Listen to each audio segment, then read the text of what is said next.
Well, that was an interesting discussion that they were having over there on Economics Monday. We'll see if any of those guys decide to join us later on.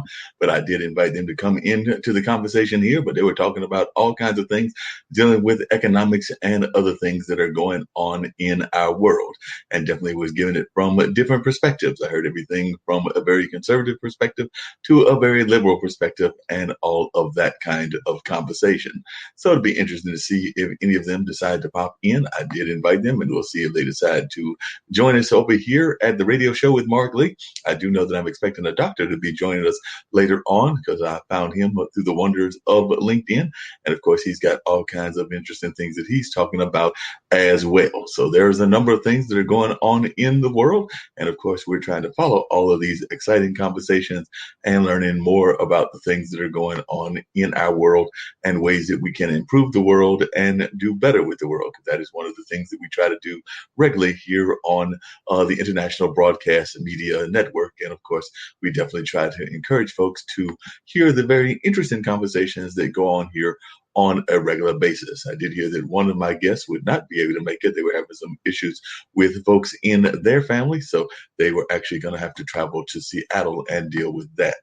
I'm hoping that I'll have them come and join us at a later time, if not later on today, at a later on time in the week and all of that. So that's some of the things that are going on in our world. I know that a number of you are also paying attention to things that are happening in your world as well. So definitely we'll keep you informed. And of course, we've had some amazing guests over the last several weeks. And of course, we're going to continue to line up more amazing guests and get them on. But of course, things do sometimes happen that are out of our control.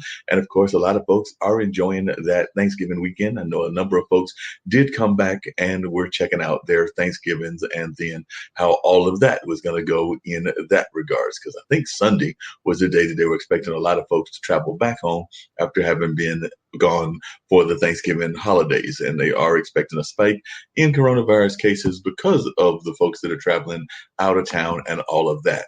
I know that over the weekend, I went with my younger brother, my two nephews, and we went to visit mom. So it was the five of us. We spent 2 days up there and had a very good Thanksgiving visit. Definitely enjoyed time with mom, as well as my nephews, as well as my younger brother. And of course, we definitely had some great conversations. Of course, we were talking about things that are going on in the political front as well. We were checking in a number of things that were happening in that regard. So definitely we were trying to see our own opinions about things in that regard and what folks might be thinking as they were having those conversations. And of course, we've been paying attention to some of the folks that have been selected for the cabinet of Mr. Biden as he prepares to be the next president in January of 2021. So definitely a lot of folks are paying attention to who he is picking for his cabinet and all of that. So we are definitely paying attention to that in the family gathering. And of course, I did learn that my nephews have some favorite video games. I believe one of them was into a game called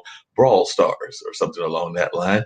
And then, of course, another one he told me is more into a game called Siege. And I believe he said they're both into Roadblock and a game that Jutopia taught me about, which is Among Us. So they definitely are fans of Among Us as well. So definitely we saw all of that, and that was very good conversation that was had. And we definitely enjoyed talking to family and paying attention to what was going on in the family, including a new one that might be coming into the family history and all of that. Found out that one of my cousin's kids is going to be expecting a kid now as well. So, those generations just continue growing and growing. And of course, that'll be, I believe that my aunt now will be a not just a grandma, but a great grandma. So that's always interesting. And that means my mom will be a great grand aunt.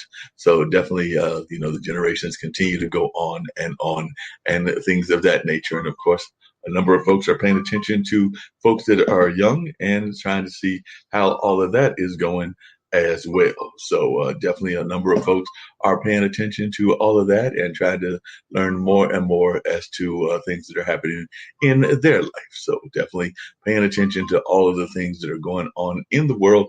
And of course, I'll bring you up to date on some news items as well. But this is the radio show with Marc Lee. And like I said, I am expecting some guests to come in later on. One of my guests did call and say that unfortunately they had some family situations that caused them not to be able to make it here for the show and all of that. but we're going to stay in touch and keep informed. And hopefully they will be joining me, Dr. Harrison, and some others later on. I'm also reaching out to some others to see if they can join the conversation as well. But definitely, if you're interested, I can send you the link as well, because we are always interested in having folks that are interested in talking about a number of issues around the world and all of that, because we do know that a lot of folks are paying attention to what's happening in not just the world, but also the state, the country, and even in their local communities. As a matter of fact, I just heard some sad news when I went to the store, and the young gentleman there had told me that he had lost one of his kids to a drive-by shooting and all of that. And I think he said that happened. I want to say he said that was yesterday. And the young 15-year-old was killed in a drive-by shooting. He thinks it was gang-related or something along those lines, but he did tell me that. And he was actually just getting off or going to his second job because he was working two jobs. So, a lot of folks are dealing with a lot of struggles, whether it's COVID, whether it's things that are outside of our control, like things that are going on in gangs and violence and all of that. He did tell me, I think, that he had 5 other kids or something along that line. So definitely that was some very sad news to hear from that particular gentleman. And I did not know him personally, but still I was very sympathetic to what he was telling me, and definitely was very touched. And of course, our prayers and thoughts do go out to that gentleman as he's trying to cope with that very sad loss that he had. And that was right here in Durham, North Carolina. So definitely, if you know folks that are going through things like that, our prayers and our thoughts do always go out to folks when they are dealing with these difficult losses, whether it's stuff that deals with gangs, whether it's stuff that's dealing with the COVID pandemic that we're in the middle of. As a matter of fact, the Carolina Theater, which I am on the board of, has just recently announced that they will be shut down until June. So there will not be anything going on there until June. And I've heard that from a number of other artistic organizations as well. So things are definitely very sad in that regards and all of that. So definitely, I know a number of folks are also trying to pay attention to what's going on in their own personal lives with their own finances and all of that, because these are some very difficult times that we are in the middle of and all of that. So definitely, we can definitely understand that folks are very sad about what is going on in the world and how we are coping with what is going on in the world. So definitely, we are very much dealing with these very touching issues that are going on and all of that. And of course, we did have some very heavy winds and rain yesterday and all of that. So definitely a lot of folks were paying attention to that. And don't forget that on Wednesday, the online dinner party will feature a second education summit. If y'all will remember, we had Nancy Sulla who was on, and she gave us a great amount of educational pioneers. And we had a very enlightening discussion about the state of education and all of that. So we're going to do another one on December 2nd. So that will be a very powerful conversation that will take place on December 2nd. And I know a number of folks are looking forward to that and looking forward to that conversation. I know I am, and I know a number of you will be, because as you recall, that last conversation was very interesting and covered a number of issues and all of that. And definitely we'll be finding out what folks are thinking and all of that. And then, by the way, one of the articles that I see is that COVID-19 is spreading faster in the Triangle, but other parts of North Carolina are seeing worse spikes. So even though it is spiking here in the Triangle, they're saying that it is actually in other parts that we are seeing heavier spikes and all of that. So the spread of COVID-19 continues to accelerate in the Triangle, but at a slower rate than in other parts of North Carolina, according to the most recent data the state released on Sunday, which would have been yesterday. In Wake County, 28,618 people have tested positive for the novel coronavirus since the start of the pandemic, according to the latest figures from the North Carolina Department of Health and Human Services. That number was 11,308 in Durham County and 3,389 in Orange County. So there are a number of folks that are dealing with this. And of course, it is definitely impacting the entire country, the entire nation, and everybody is being impacted in a variety of ways. So definitely that is some news that we have gotten here in North Carolina and all of that. So I know a number of folks were paying attention to what was happening in that regard. So they also said in each of the three counties, the number of cases has grown by at least 21.7% since the start of November. And in Wake County, the cases have increased by 31.1% during that span. So definitely that is some very sad news that we're seeing. During the past weekend alone, the state reported nearly 3,000 more positive cases in Wake, Durham, and Orange combined. That was about 700 more than the week before. So definitely we are seeing, like I said, outbreaks in the Triangle, which is the area that I live in, living here in Durham, North Carolina. But of course, Wake County is just around the corner, and Orange County is actually where Carrboro and Chapel Hill are located. And as y'all know, I'm also involved with the WCOM, which is the radio station there in Carrboro. And so definitely I do see a number of things that are going on and all of that. As a matter of fact, it just says that right now Durham court cases have been canceled due to quarantining. So it looks like that is also impacting what is going on in the regards of the legal system. So definitely is having all kinds of impacts and all of that as well. And as I did say, they said other parts of North Carolina have seen both cases and deaths soar in greater numbers. In Mitchell County, which borders Tennessee and Western North Carolina, cases have more than doubled since the start of the month. So they went from 247 on November 1st to 517 on Sunday. That's the largest per capita increase in the state during that span. Since November 1st, the number of positive cases has grown by at least 40% in 19 other counties. Since the start of October, coronavirus deaths have doubled in half of North Carolina's 100 counties. Three other counties, Allegheny, Avery, and Yancey, have recorded their first virus deaths during that span. So like I said, a number of folks are paying attention to all of this sad news that is coming from North Carolina, but also from the rest of the world and the rest of the country as well. Avery County went from no deaths in early October to 8 as of Sunday. In Nash County, 43 people have died of COVID-19 through October 1st. And since then, 65 people have died of the virus in there, an increase of more than 150%. King County, which is nearby but more rural than Nash, has endured a worse spike relative to its population. There, 5 people have died of the virus through October 1st. Since 20 more residents have died of COVID-19. So as of Sunday, almost 362,000 people in the state have tested positive for the virus, according to the state, and 5,240 have died. So we are seeing a number of deaths that are impacting what is going on as well. And then, like I said, folks are also taking it out in other ways as well, including some violent cases. I mentioned the case that I'd heard of, went to visit the store and everything, but apparently there was a case of a shooting in Raleigh as well, that it looks like it involved one of the Raleigh nightclubs and all of that. So definitely we're seeing a number of folks that are, starting to do very evil and bad things and things of that nature. So definitely we're paying attention to what is happening in the world, and definitely, everybody's trying to stay as safe as possible in these very difficult and hard times. It says 4 people were shot in 2 incidents in Raleigh on Sunday night.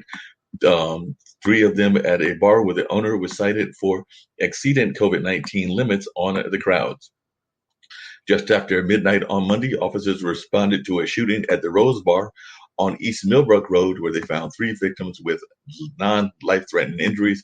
2 of the victims were taken to Wake Med, and the third was a walk-in patient at Duke's Raleigh Hospital. Under the state's Phase 3 restrictions, the outdoor seating section for bars can be opened with reduced capacity sizes, but they are saying that bar indoor spaces should remain closed, and restaurants can remain open also with limited seating. And I do know that near me, there are definitely some restaurants that do have some limited seating and all of that. So definitely that is going on. And I know a number of folks are trying to follow the rules according to what is being given to them in that regard. So definitely. According to its Facebook page, the Rose Bar has a full kitchen and was advertising live dancing Sunday with booth seating nearly sold out. Earlier Sunday night, police investigated reports of shots fired into a car on the 9000 block of Glenwood Avenue. They found a wounded man on the scene who was taken to Wake Med for non-life-threatening injuries. Also, a fifth person was reported shot but not seriously hurt on Appliance Court in Raleigh, where police responded just after midnight on Saturday. Raleigh has 663 reported shootings with 73 people injured through September, according to statistics provided by the police department. That was up from 56 shootings with 65 people injured by the same time last year. As of Monday morning, police had not reported any arrests or suspects in this weekend shooting. Please ask anyone with information to call Raleigh Crime Stoppers at 919-834-HELP or go to RaleighCrimeStoppers.org for text and email reporting options. Crime Stoppers does pay folks cash rewards for anonymous tips that help solve cases. So definitely keep that in mind and all of that. So definitely know a number of folks are involved in things of that nature, and definitely we're paying attention to a number of things that are going on in our world, and of course things that are happening right here in my city of Durham, North Carolina. So definitely we're, as I mentioned earlier, the Durham County District Attorney staff COVID-19 quarantine has shut down the court. So definitely we are seeing that a number of folks have been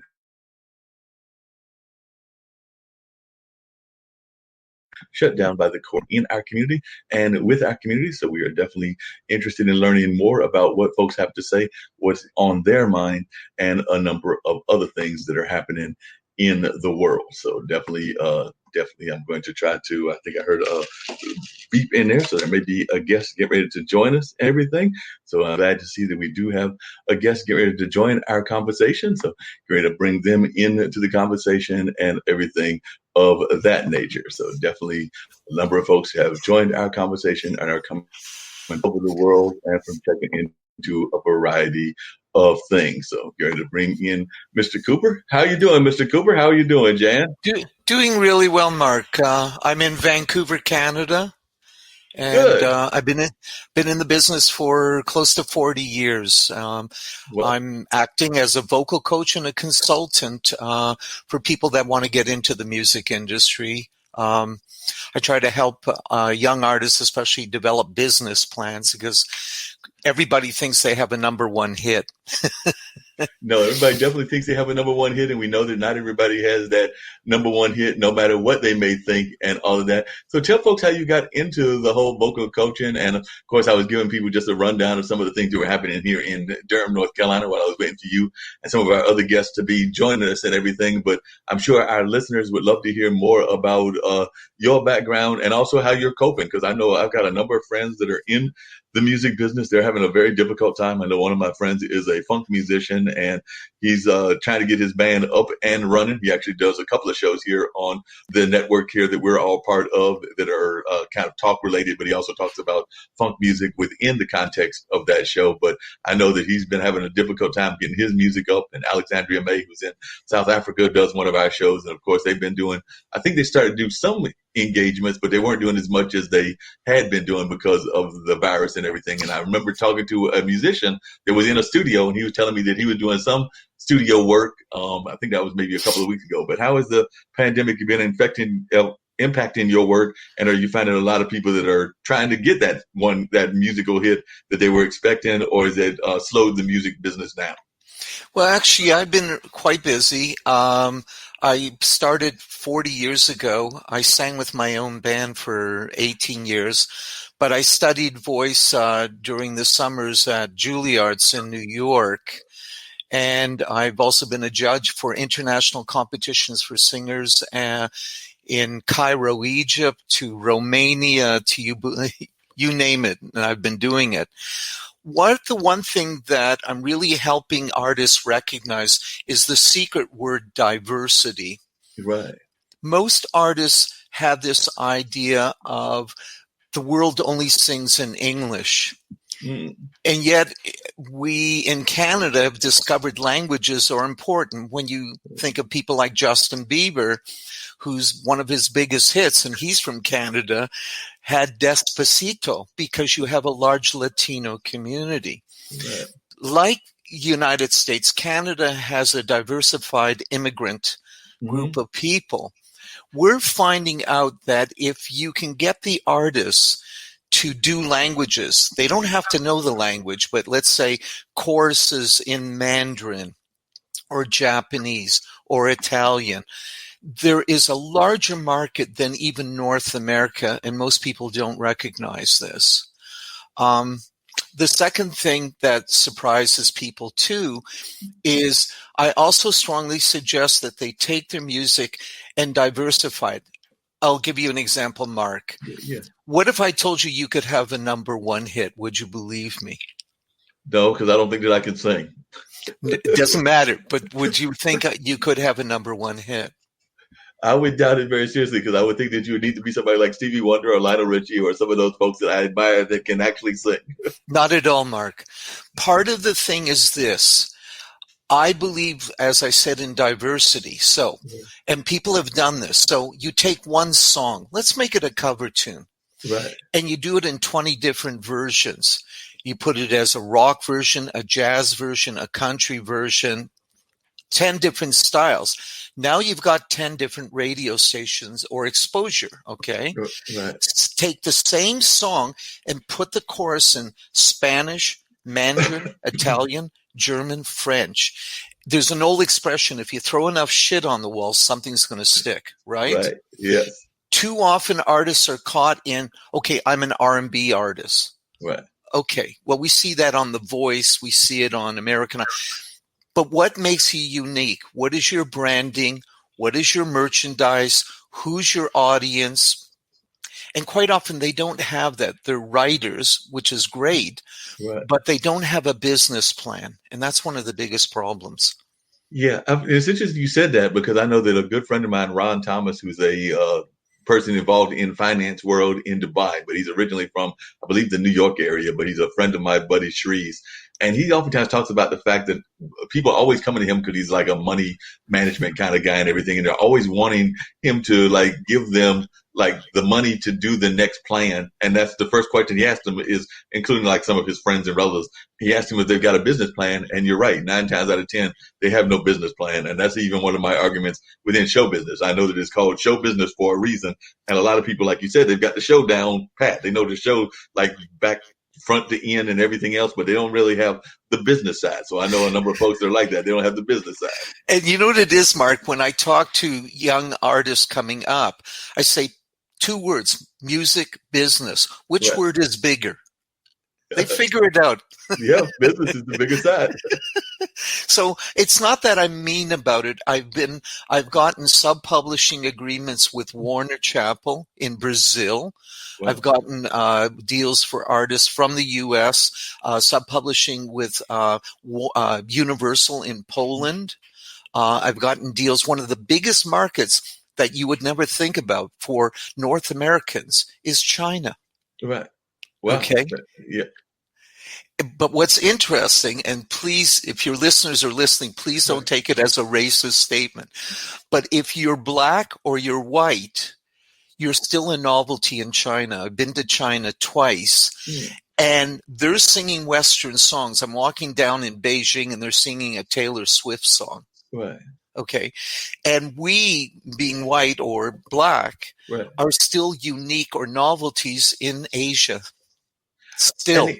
Yeah, still interesting. And the interesting thing about that is that there's a whole style of music that has come out of Asia that is incredibly popular. That whole K-pop movement is very popular. I know there's a young lady that works at a restaurant who is of Asian descent, but she works in a restaurant near here that's an Asian restaurant, and she's always telling me about the latest K-pop artist. She's oftentimes playing the K-pop artist, and I know that there are a number of young people that are totally into K-pop, and that's like their style that they're totally into, and that's coming straight from the Asian market. But here's what's interesting, and I'm trying, and maybe you can help me. I'm trying to put a North American K-pop group of kids together. I've got K-pop music in English. Oh, wow. So if you know of any young people, I would like to put them together and work with a dance school as well. Okay. And we do it by Zoom. Yeah, I know some dance schools that would definitely be interested in. Definitely, like I said, she's been talking about doing a K-pop radio show because, like I said, she's a big time fan, Miss Nana of K-pop and everything. So I know that she's definitely been talking about doing a radio show of some sort. It might be the more traditional podcasting version. You mentioned that you've done some of the judging with the music and contests and everything, and Yes. you earlier talked about The Voice, and of course, I was watching an ad yesterday for The Masked Singer, and these kind of shows are incredibly popular.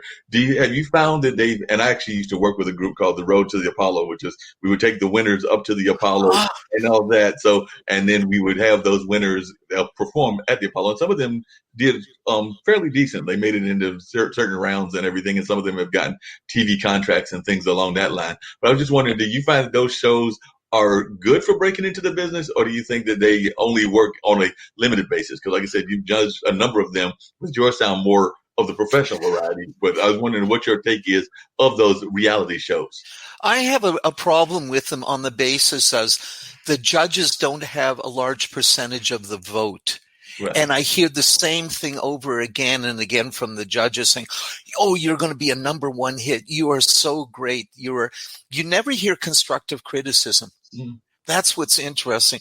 I sometimes find the shows dishonest. Right. Okay. And there's too many of these shows showing up. And so the companies make a lot of money off of this for free entertainment. And Right. I'm okay with it. I guess that's what you call capitalism.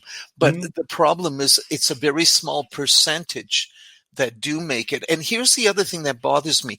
Those judges are in positions to help many of these artists. Right. Have you heard of any of the judges taking these young people on tours or helping them with the writing? So there's so much more they could do for these artists, but they don't. You're right about that. Like I said, I know that American Idol used to do like that American Idol tour, but it was a very limited tour and everything, and it wasn't as extensive as it could have been. So I agree with you that they could have done a lot more and definitely could have groomed them and everything. And that's one of the things that I feel has been missing from the entertainment industry, and particularly the music industry. Is I remember the old days of A&R and people doing like the whole grooming of the artist. Motown was great for that. Stax Record was great for that. A number of the rock labels were great for that. But I don't know that we really have that existing as much in the music industry as we should have it. I was just wondering your take on that. Mark, nowadays, because of the technology, I'm excited that musicians are taking control of the situation and not letting the record companies take the large percentage. When I think of it, and I can think of a number of young groups that are not internationally known, but are doing really, really well. There's a young kids group. I think they're out of Texas called the Hachette Sisters, and it's four sisters. On the average, right now, they're getting over 100 million views without a record label. Wow. Without a record label. So it's, again, going back into a business plan. How are they doing it? Four sisters. There's a story in each video. They're doing cover tunes, but there's a story in the video about what kids are going through. Right. And kids are being drawn by this. They're wearing tie-dye clothes of our era. They're selling merchandise. I'm sure mommy and daddy are helping them. So is there a real need for the labels anymore? That's the big question. And I throw that back at you, Mark. No, you're right. I sometimes wonder about that because there's so many independent people that are doing their own thing. I know that, like I said, my friend Zach has got his own record that he's putting out under his name, the Nappy Head brand and everything. So definitely I feel that more and more people are doing that. I am somewhat frustrated by the radio industry because that's kind of my background and everything in radio. But I'm kind of frustrated by that because I'm not seeing enough of that local connection, even among our nonprofit radio stations, our jazz radio stations, our college radio stations. I still feel that they become very much still corporate minded and everything, and they're not having that local flavor. And I miss that local flavor. Like I said, whether it's New York and you remember the early days of Wolfman Jack or or Rick Dees or a number of the ones that have been here in North Carolina, you kind of would go to places, to venues, expecting to see the personality of the radio station there, and in addition to the musicians that were attached to the radio station. And I don't know that we see enough of that now, and I think that that's something that we've lost. I think the one thing that you and I've got to do, and I may be around your age, Hopefully we're close to, well, maybe not. I'm going to be 75 this year. Okay, Okay. well, you got me by about a generation because I'm in my late 50s, so I'm 58, Okay. so So not that I'm way ahead of you. far. I find that a lot of people that, now I'll tell you one very quick thing. I attended MIDEM for 29 years. I don't know if you know anything about it. MIDEM is the World Music Trade Show Okay. in which every record company shows up. Every festival in France, we meet in Cannes in the same place as the Cannes Film Festival. Okay. It's been going on for over 50 years. Okay. I found, I wasn't there last year because of the COVID. They closed it down, but I was there the year before. A lot of people in our ages were out of the music business because what they didn't do is they didn't move with the times. Was the big problem. And I'll give you an example. A good friend of mine was Jürgen Kramer, who's one of the heads of Universal Germany. He didn't believe downloading would take over. He didn't believe computers would take over. About a year ago, I get a phone call from him. He says, "Can you lend me some money?" Wow. And I said to him, I said, you could have used all your knowledge like I'm using to help the new generation, but you've got to be able to know how to use a computer and you've got to be able to know what's going on around you. And he didn't believe it and he lost everything, including his house. So it's a tragedy. I don't agree with everything that's going on today, but in order for you and I to exist, we've got to move with the times, whether we agree with it or not. I don't know if the old times are going to come back. Yeah, I don't know that they'll ever come back. I was actually talking to a friend of mine and I actually mentioned, and they were a little bit younger than me. I think Mona, who's a comedian, might be in her 40s or something like that. But I mentioned Lafayette and Hee Haw as being kind of like places that you could hear music and things of that nature. And of course, she was not even catching on to Lafayette, but she did remember Lily Tomlin and some of the other folks that I mentioned, but she definitely didn't remember Hee Haw. And that's more of a Southern country kind of thing. So I got that she didn't know that, but even Lafayette, she wasn't quite catching all of the references until we brought in Lily Tomlin and some of the more ones that are more well known. But one of the things you said that was really interesting is I went to see a documentary film maybe about 3 or 4 years ago. It was actually about a woman. I believe she had ties to Atlanta and maybe to Chicago, but she did what you were talking about. She became a kind of an R&B singer, hit star and everything, but she did it through YouTube. And then she got approached by folks in Israel. So she actually got a chance to take her music to Israel and do like a big concert. Of course, this was all before COVID and everything. And they made a whole documentary about her. I wish I could think of the young lady's name, but I do know that she had ties to both Chicago and Atlanta. And there was a promoter there that apparently was basically combing the internet looking for people from around the world, kind of like what you're doing and everything. And then he was finding artists that he wanted to bring to Israel. So he brought her to Israel. They did like a full concert and the whole 9 yards. And it sounds like that's very much similar to what you're doing or trying to do even in the Canada market. Very much so, because basically people are finding out that there's a world out there. It's right. Because of the internet. So like you and I are able to reach and give new ideas, right. We're able to talk to, for example, I'm training 2 teachers to teach my vocal training program in Mumbai, India. Wow. And I could have never done this before, but I'm sort of handing over the gauntlet to other people and saying, I'm giving you my 40 years experience. And I've worked with Grammy and Juno Award winners as a vocal coach. Okay. And so basically at my age, I want to be able to pass on things, but I'm using the new technology to pass it on. Oh, yeah, you definitely got to do that. If you could just share with some of our folks on the International Broadcast Media Network, who some of the folks that you've worked with, because I know we've had some other folks that have worked with folks. I know that, like I said, Zach's worked with like some folks that were tied to Bootsy Collins. Alexandria has worked with some of the leading people in Nashville because she used to go back and forth between South Africa and Nashville. A lot of that got put on the back burner because of COVID and everything. So, and of course, her parents don't want her traveling, even though they're kind of her managers and everything until everything is more settled down. But I know she still, through her show, is keeping in touch with Nashville and even through other parts of the globe. But I was just wondering if you could just share with our audience a little bit about your own background and who some of the folks that you've worked with. Some of the folks I've worked with, you may have heard of, may have not. One of the Grammy Award winners was a group called Loverboy. in the 1980s. And I worked with Bob Rock, who's produced Michael Bublé, Aerosmith, Metallica, The Cult, in the studio. Right. I also worked with the Grammy Award-winning group Whitesnake from England, which Yes, I remember again was exciting to work with. I worked with, and this is to prove something, I worked with non-singers who always wanted to be singers. So I worked with a guy named Alex Wong, who was one of the finalists in So You Think You Can Dance. Right. He injured himself and he says, well, can you train me as a singer? I says, no problem. So I trained him and he ended up on Broadway in the musical Newsies and then ended up in the movie The Greatest Showman as a singer-dancer. So it's a long list of people I've worked with that always wanted to be singers. And then I worked with European groups called Us Five, which was equivalent to the Backstreet Boys. Okay. And they were the number one boys group in Europe. So I've worked with a long group of people over the years, but those haven't been the important people. It's the average person that has a dream to be a singer, and that's who I like working with. They're much more fun.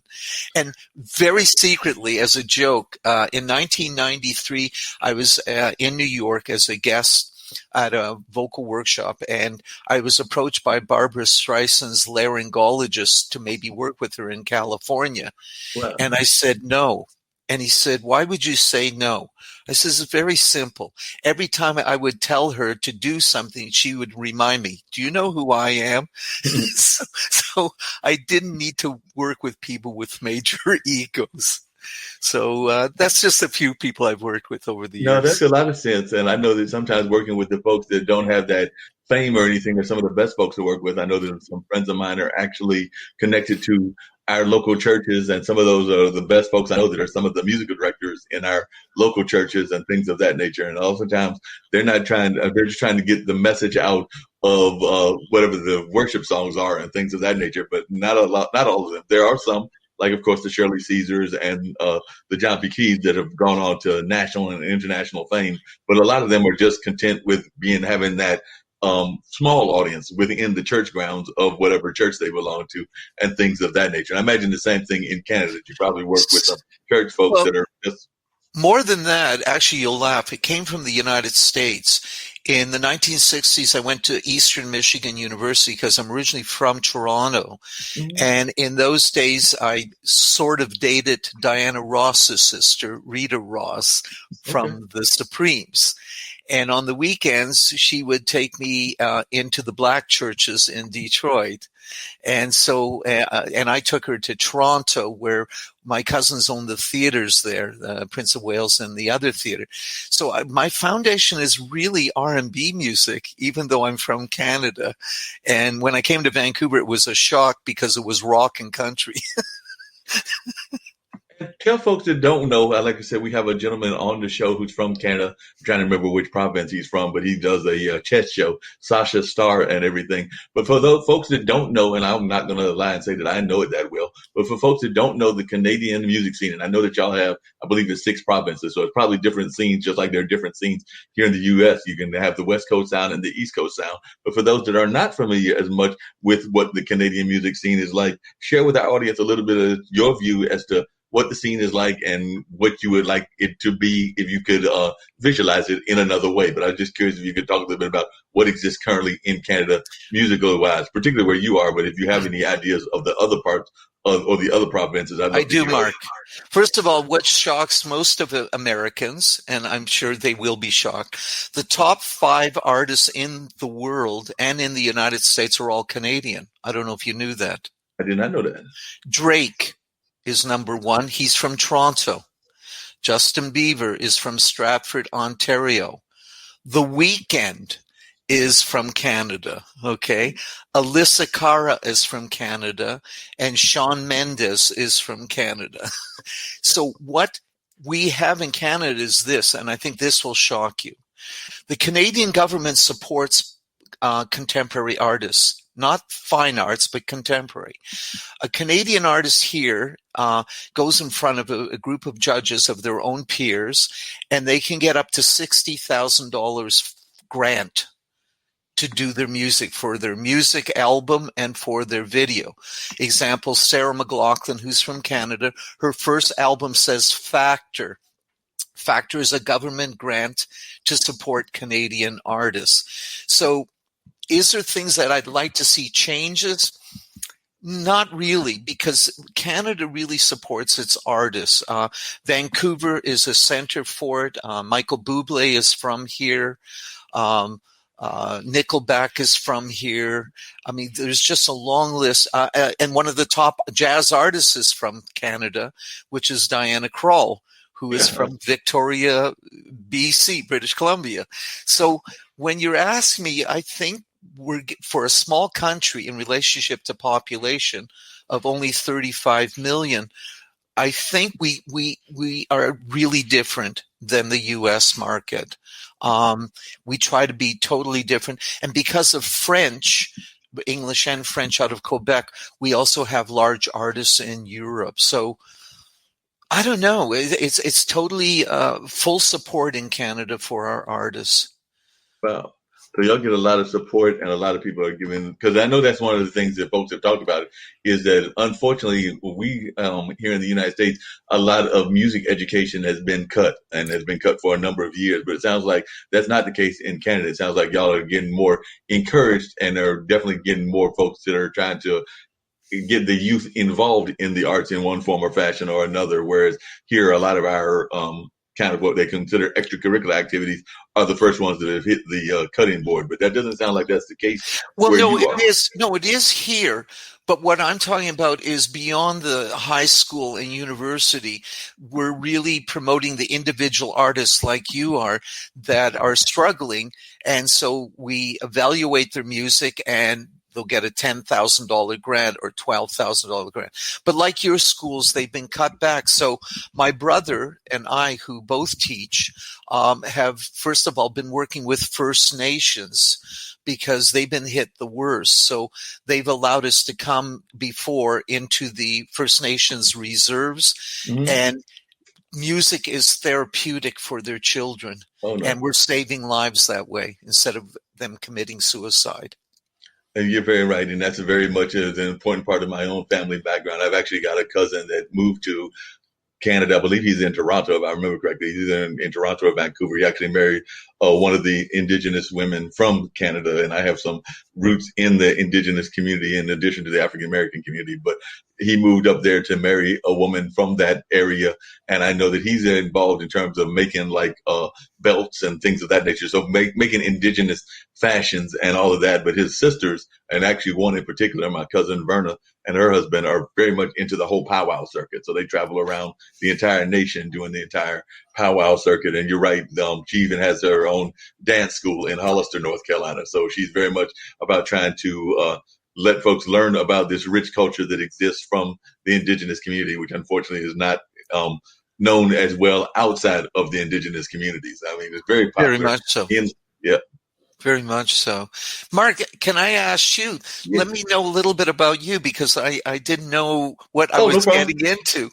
No problem. Well, I'll tell you a little bit about myself, and I'll tell you a little bit about the network as well. So I'll share a little bit about both. But myself, I actually came into the field of radio with my parents. My parents actually started a radio station way back in the mid-1970s. So they had listened to a number of radio stations, and they did not hear what they were passionate about. They were big jazz fans and more traditional jazz. So they were like into John Coltrane, Thelonious Monk, Miles Davis, a number of those kind of folks. But they were into that, and they were not hearing that on the radio airwaves. So they, at that time, I want to say it was maybe around 74, 75, with no radio background at all, but having some other friends in the community that were radio junkies, for lack of a better term, and definitely radio and jazz fans, they went and decided to start their own radio station. I think it came on the air in about either 1975 or 1976 and stayed on for about 10 or 12 years. And during that time was when I was in, I think when it came on, I would have been in junior high, and it was on through all of my high school years, into my college years, and a couple of years after college. So I've been involved in radio since I was a preteen, you would say, and I've done radio, done newspapers, and done a couple of other things in addition. So that's how I got involved in the field of radio, and then I got into some other projects. So I'm still in doing radio. I was actually with one of the people that was involved at Central, which is North Carolina Central University's radio station, which has been on for a number of years. I was there for about 10, and I think they've been on for about 20 or 25. And for the last several years, I've been on one of our community radio stations, which is WCOM, which is our community radio station in Carborough. And then about a year ago, or less than a year ago, I've been doing also, in addition to all of that, I've done podcasting for about 6 or 7 years. And me and my buddy Dean, we do a Monday night podcast called Straight Talk with Dean and Mark. It started off as a show with Ty Jones. Ty Jones had some family issues and some other issues. So she went away from the podcast, and me and Dean were enjoying it so much that we had a conversation and we're like, hey, let's keep it going. So we kept it rolling now for going on. I think we're heading into our 7th year, and I'll do that later on this evening on Monday night. So we do that every Monday night. And then from that, they have a show here on International Broadcast Media called Podcasters Thursday. So they reached out to me. They wanted to know about my background in podcasting. I came on that show, and then they were like, well, we've got this internet TV network, and it's got all kinds of exciting shows, everything from children's shows to music shows to shows about medicine to shows about finance. And they were like, well, you do good on the radio, and we would love to have you do a radio show on the internet. So I started this show, which was the first one. And since then, it has expanded to 3 shows that I directly do, 3 shows that I help produce, including my friend Zach's 2 shows, and then another friend's show on the gaming industry. And then they'll call me in as part of their roundtables and a number of other things. But that's what the International Broadcast Media Network is. It was founded by Nick Palveda, who is a actuary attorney, if I remember correctly, and Kim Calhoun, who is an engineer by trade. So they are kind of the founding people. And then you talked about India. One of their other junior partners is a gentleman named Ankit, and he's from New Delhi. So he's got a company called Watermark. And then there's a 4th gentleman named Win, who I believe is of Filipino descent, if I remember correctly. Wow. And he is actually involved in the whole thing as well. So there are a number of folks that are part of the network, and they've got folks, excuse me. Go ahead, Mark. Oh, Mark, are you advertising Arby's? Is that it? Yeah, that was not intentional. Not intentional. Just where I happened to go. But so they got a little free advertising. But in addition to myself, they also have a gentleman named Brandon Scott who does a show on travel. And he does a whole show on travel where he gives travel tips and travel things of that nature. They also have a gentleman from Nigeria that does a show called Mind Closet, which is like he's got a spiritual background, but he also talks about some of the hard-hitting issues that are going on in Nigeria. Like, for example, they've been having their own version of Black Lives Matter with their police force, which, of course, is a whole different context because here it's more not to make it stereotypical, but a lot of times it's white cops on black youth, but there it's black cops on black youth, but it's still an issue of the class and the caste and things of that nature. So they've had conversations around that, and that's on his show. And then there's a show called Talking Upstream, which is a group of folks that are writers, and they actually create like comics and TV shows and different other things. And they basically are whiteboarding the show. So you get to watch them go through the creative process, and they do that every Sunday afternoon. And then, like I said, my friend Zach has his funk music, a Funk from the Front Seat, which is him having conversations with various funk musicians from around the country. And he does that on Saturdays. And then on Sundays, he does funk music with Zach, which then spills over into our producers roundtable, where we'll have a number of the producers come on and talk about different things that are on their mind. And then Sasha Starr, the gentleman I was talking about, who is from Canada, has 2 shows. One is Chess Stars, because there are a number of folks on the network that are chess fans. So he does a show around chess. And then he's also a financial guy. So he does a show around investing that airs here as well. And then Wynn Charles does a show, I think hers is now on Wednesday, but she's a award-winning podcaster, had like something like 60,000 downloads. She set that as a goal. She met that goal, and now she's continually building herself up. But she is an advocate for women with disabilities because she's got cerebral Wow. palsy as just entrepreneur women in general. So that's just some of the shows that exist. I'm Wow. sure I could go through some others as well because I think we at one point we're looking at close to 63 or 65 shows, and they're always adding new shows on and things of that nature. But and like I said, I know earlier today they were doing Economics Monday, and they have some award-winning economists like David K. Johnson and Uh, some others that have been part of the network, and they come in and give their insight. So that's kind of what the international broadcast media, which I've now been a part of for a while, is about. But and that's a little bit about my own background. And like I said, in terms of college, I went to Marquette University in Milwaukee, so I know a little bit about that cold area of uh, Canada. Don't know a lot, and a good friend of mine that I've worked for a company that was a testing company called Measurement Incorporated, and one of my good friends, her and her husband are actually. I think that she's definitely from Canada. I think the husband is as well, but he does consulting work. But they live here in North Carolina now. But they will sometimes go back and forth to Canada. So I know a little bit about Canada, partially because of friends and partially because of like that cousin that lives there as well. But well, not as Mark, much as I would like to know. anything I can do to contribute to your show, I'd be glad to do that. I'm Okay. always looking. One of the things that I've been talking to young people, especially parents, about is scams. Right. And some of the biggest scams probably won't shock you, but here's what's happening in our industry that you should, not you, but we Right. should feel ashamed of. What happened is, as you know, with the cutbacks, a lot of guys that used to work for Warner, Universal, and Sony Right. in the United States and here in Canada, decided to set up their own recording studios. Mm-hmm. So they turned and basically, and including this, which I can add. Do you remember Lou Pearlman? Yes, I remember the name. Uh-huh. Okay, Lou Pearlman was the founder of the Backstreet Boys, and Right. he's running a scam and ended up in jail for fraud. Wow. Okay.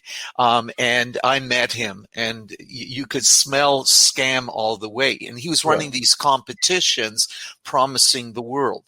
Well, now what's happening, the guys from the majors have set up their own studios, ran into a young family, a young girl, 17 years old.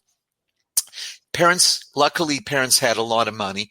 I Right. think they were from Atlanta, and they owned a medical clinic.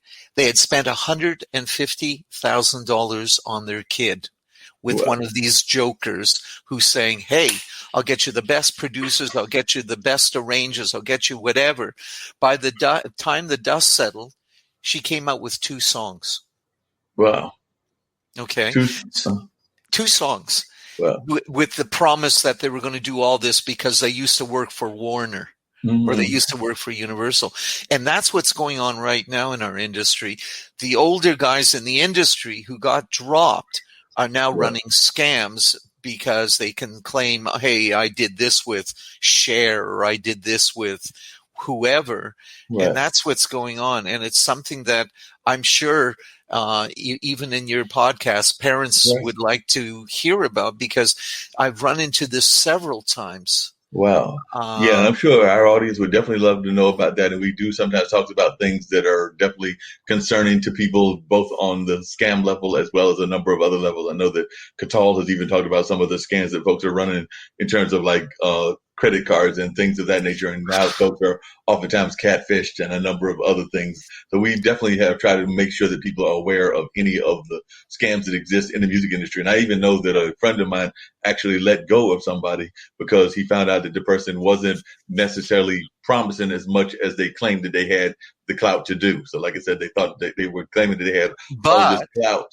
Mark, what surprises them, I give them ideas of how to get things done for free. And they go, "Are you joking?" I says, example, do you have a recording school in your city? And they said, yeah. I said, recording engineers are looking for projects to get grades. Go in. Do you have a video school in your city? I got a video school in Vancouver to do my promo video. So there is resources that they don't understand, that if they don't have a lot of money, they don't have to spend a lot of money. So I'm giving also advice on, don't spend thousands of dollars, or set up your own recording studio, which doesn't hardly cost you anything. even for video, I use Final Cut Pro. I've got a Hmm. portable green screen. I've got a camera, and it works fabulously. Right. So with the new technology, it doesn't have to cost you thousands of dollars. Yeah, not at all. What are some of the other things that you've been surprised that folks don't know about the music industry or about things in general? Because you're right. I know even Jazz McKelly, who was on one of Zach's shows, was talking about what you're talking about. That she basically does a lot of her recording. She is an R&B singer, but she does a lot of it using a very small recording box and things of that nature. And she doesn't have those thousands of dollars of equipment, and she's able to do it with her guitar and it's one little box. I can't remember the name of the box, but it's Mark, not. remember years ago when they brought out Pro Tools and Mhm. Pro Audio Logic? Pro Tools alone was around $15,000. Okay. Right, Now it's around 200. Okay. Final Cut Pro, which is used by a lot of the people in the film industry, right, is now only $200 or $300. I believe that artists have to invest, but they don't have to strangle themselves in the right, costs. But here's the other thing they don't realize, and Mark, you run into this all the time. right. A person will say, I'm on my fourth album, okay, Hmm. and I'm going, oh, so what happened to the other three? Right, Well, it's sitting there. I said, have you ever thought of old school? And they said, well, what do you mean by that? In my days, they had a thing called a 45. hmm, Oh, what's a 45? Side A, side B. right, I said, do a feasibility study first. Find out if anybody likes you. right. Okay. So suddenly I'm throwing old school back into today. Hmm. The other thing I tell them to do, and they don't know about this, do a cover tune. Now, the comment made is, well, a cover tune compared to an original. I says, stop right there. Number one is, it's hard to take a cover tune that was a number one hit and remake it into your own style and your own thing. Okay. That's more difficult. Second thing, you can cover a larger population. And they say, well, what do you mean by that? I hear a cover tune from my era, but it's been given a rap version or an Hmm. R&B version or a hip hop version. I go, oh God, that's really cool. You've hit now the old generation and you've now hit the new generation. If you do things that are familiar to audiences, you then break the ice and you can then lead them into your original music. I Yeah. believe.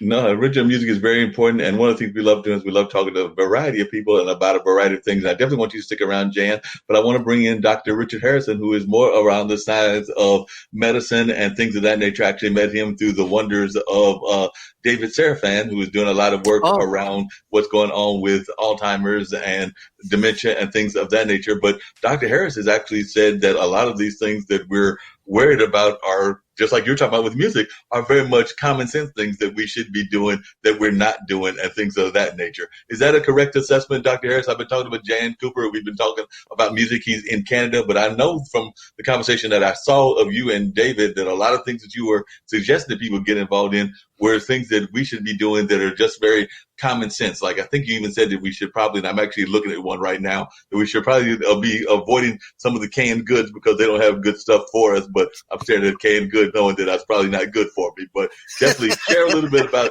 your knowledge and what you're all about, Dr. Harris. And I'm sure Jan, who's in his 70s up there in Canada, would love to hear some tips about health as well that might be relevant to what's going on in Canada, but through the world. for sure. Sure.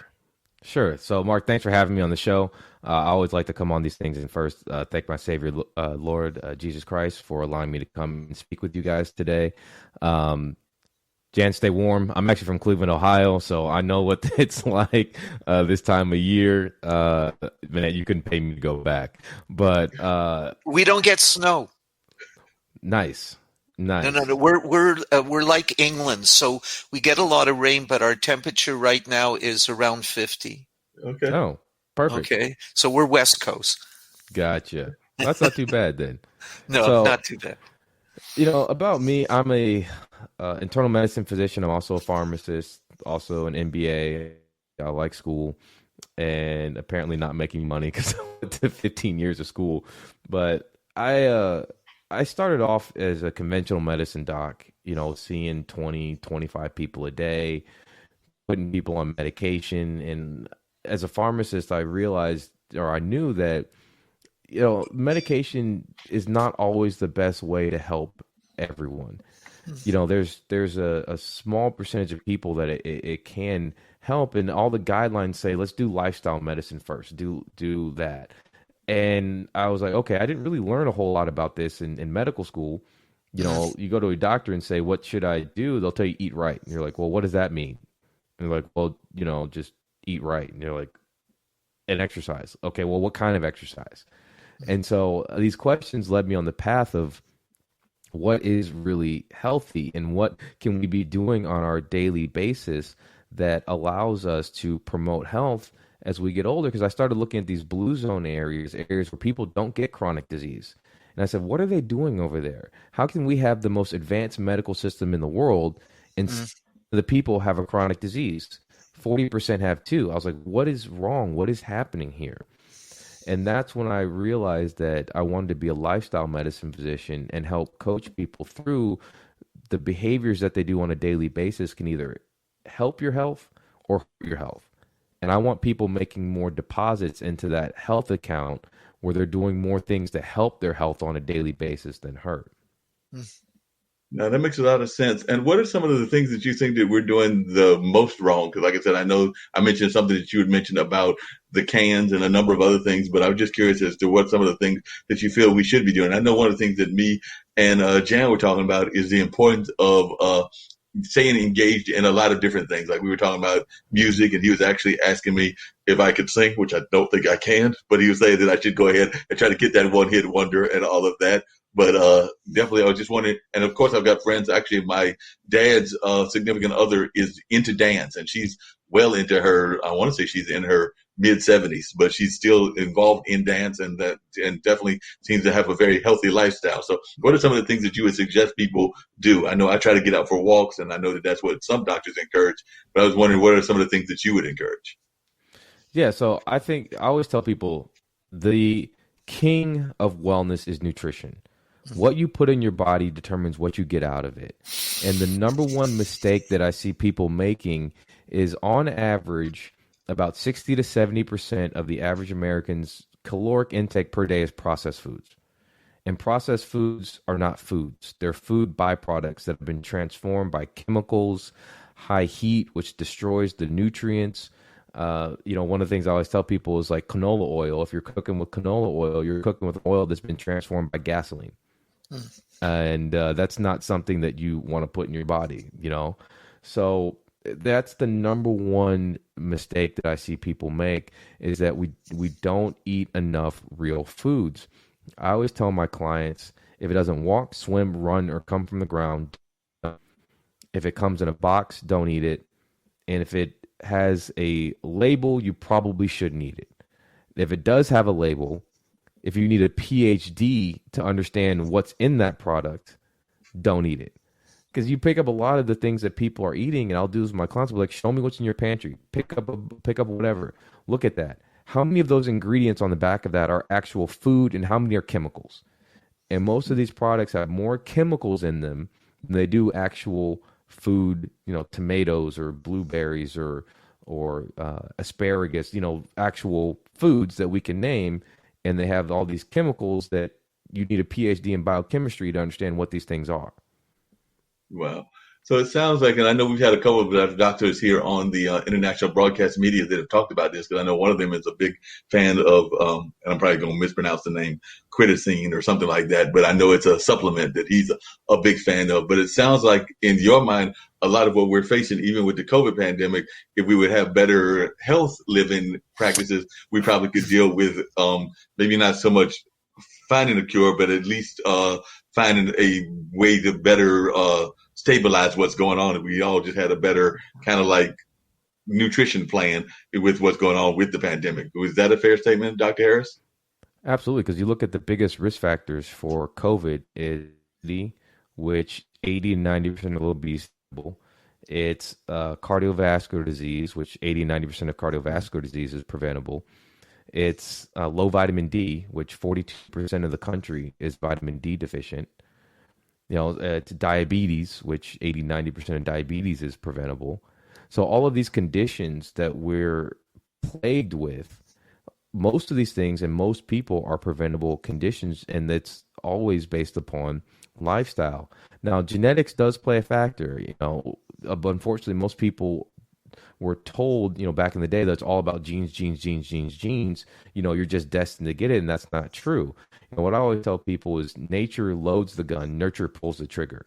So your genes can make you predisposed to something, but how you interact with your environment, what your behaviors are, what you eat, that can determine how those genes are expressed. Are they expressed in a beneficial way, or are they expressed in a harmful way?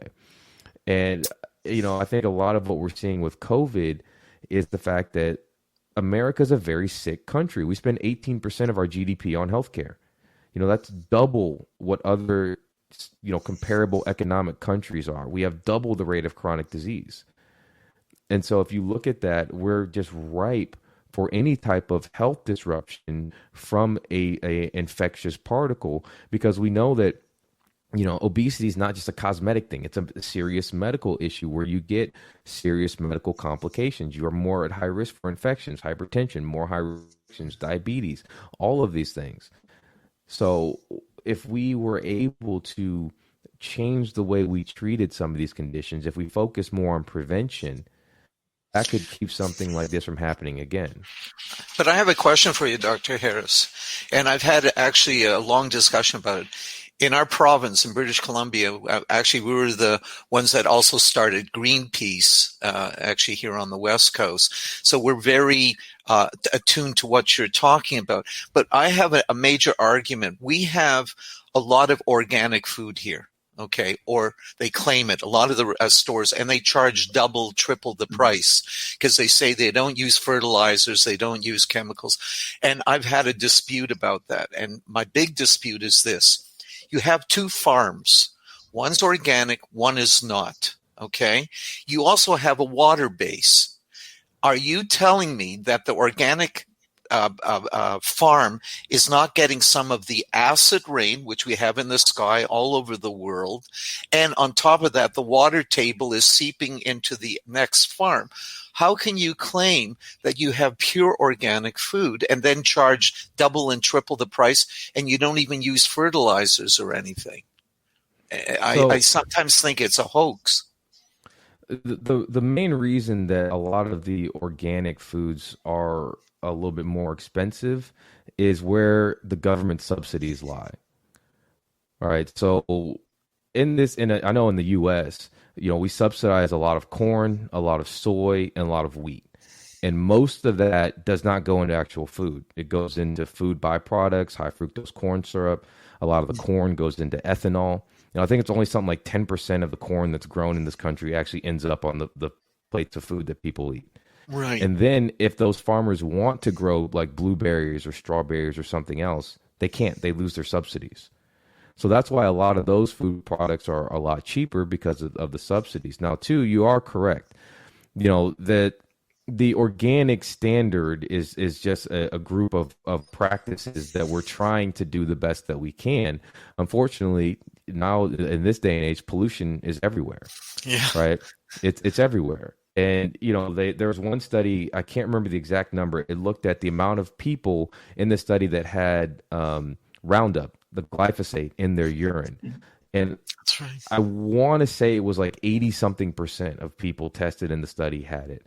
I can't remember the exact number off the top of my head, but it was an astonishingly high number. So these pollution and products are everywhere. They're in our water. But that doesn't necessarily mean that we shouldn't do everything we can to mitigate it. If your body is able to, and you prime your detoxification systems, you can deal with these toxins. You can deal with environmental pollutants. Our body had to deal with heavy metals from the time that we were first created. Right. So we have systems in place that can get rid of these things. It's just that most of the time these systems are overloaded because there's so many toxins in the environment. And I completely agree with you. In order to get people healthy, it's going to have to be a change in even the fundamental way we do agriculture and farming and the subsidies that the government uses for these things. It's a monumental task.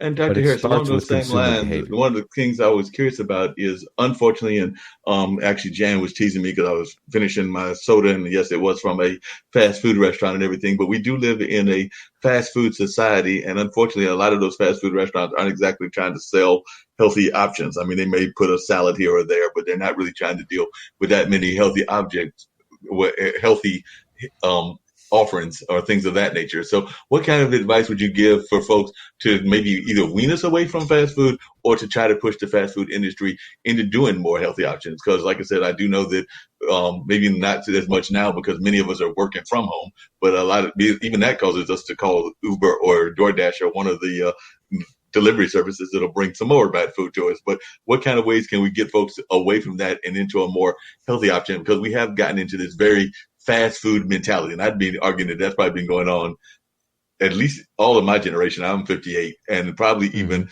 I would argue all the way down to my nephews who are like 11 and 12, and definitely into some folks that are younger than that. So it's definitely been enriched in our society. I mean, turn on any TV show, and that's what you go see advertised. Yeah, it has been, and there's some pretty alarming statistics on that. You know, if you're in an area of poverty, you're 8 times more likely to see fast food advertisements. So Right. these Very much companies so. prey on the people who are most susceptible by disease standards, right? Because of that. And so I always tell people, listen, you have to realize what your goals are. And if you ask people what their goals are, most people will say, you know, I want to be healthy. I want to run with my grandkids. I want to be able to do this. And like, okay, well, what are you doing to achieve those goals? Mm. And that's when people are like, right. And then you have to link outcomes to behavior. So for every percent increase in fast food you eat or processed food you eat, there's a 14% increased risk of early death. For every 10% increase in processed food, there's a 15% increased risk of diabetes. Right? So those every time you're eating this, there's a tangible consequence associated with that. And so we have to get in the mindset that when we're eating fast food, we're not eating food, we're eating food byproducts that have been transformed into all different kinds of things. There's tons of calories, tons of sugar, and this has dramatic adverse consequences on our health. You know, you see stories all the time of people who they just do something simple, like stop eating fast food for a month and shed like 20 or 30 pounds to get off medications and something like that. It's because food is such a powerful signaling molecule. And the other thing that we have to realize is that cooking doesn't have to be this, you know, big family 3-hour event, take a long time. You know, I still work in the hospital. I have multiple businesses. I have a podcast. I do a bunch of different things. Most of the time when I'm making food, it's veggies, protein, good fats, put it in a cast iron, season it, throw it in the oven. Or use a Instapot or some of these other tools out there. But I think the problem is, Dr. Harrison, I'm taking a look at it. People find anything that's good for them is a hoax. We're looking at the COVID thing, and from the president of your United States believes it's a hoax, and that people believe it. I mean, 70 million people voted for this man, and people are protesting against masks and whatever, trying to convince them that they should be healthy. I think, and I'm not being negative. It's more of we live in a society that even with an education, they still don't get it.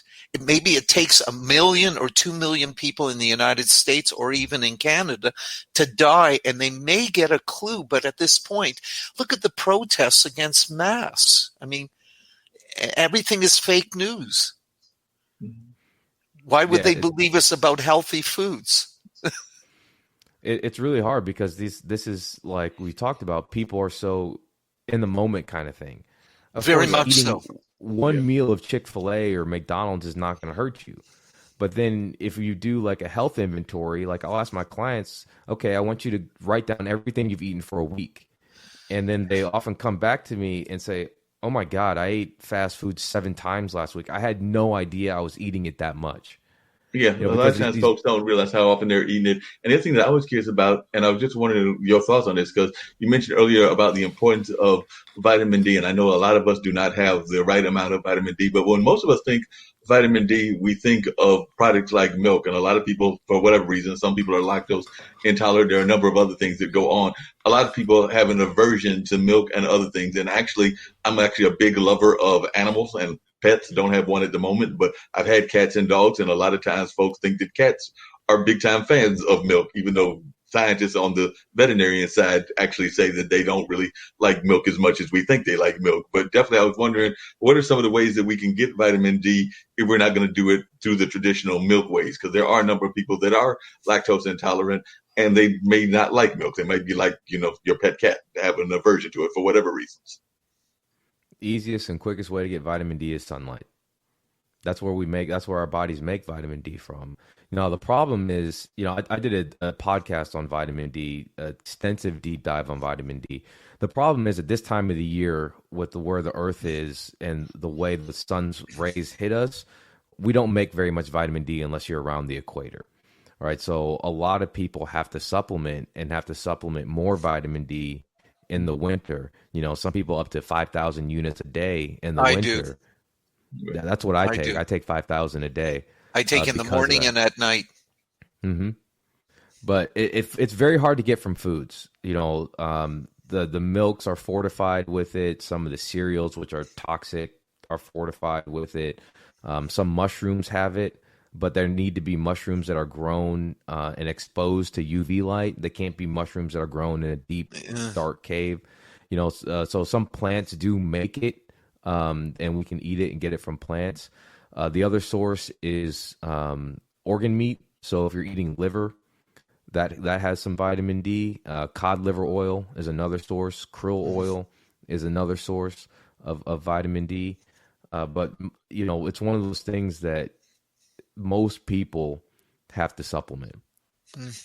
And Dr. Harris, because one of the things that I learned, and I'm just going to use this pet analogy and everything once again, but it's a different pet, that I learned in everything is that a lot of times, even what we're feeding our peers in terms of our pet companions, we're not supposed to be doing and everything. Like one of the things that I learned during Thanksgiving, because there was a lot of bones and everything, and my brother pulled up a note from, and I know you're a people doctor, but he pulled up a note from the American Kennel Association where we've been thinking that all this time we're supposed to be passing these bone products to the dog, and they were like, no, don't do that. You're pretty much killing your animal and everything. So I think that there's a lot of these things throughout life, whether it's our own people medicine or the medicine of the pets that we're trying to take care of, that we don't pay enough attention to. Because like I said, both me and my brother and my mom, because we were all at my mom's house with my brother and my two nephews, were shocked when we found this out. And that's something we've been probably doing for decades.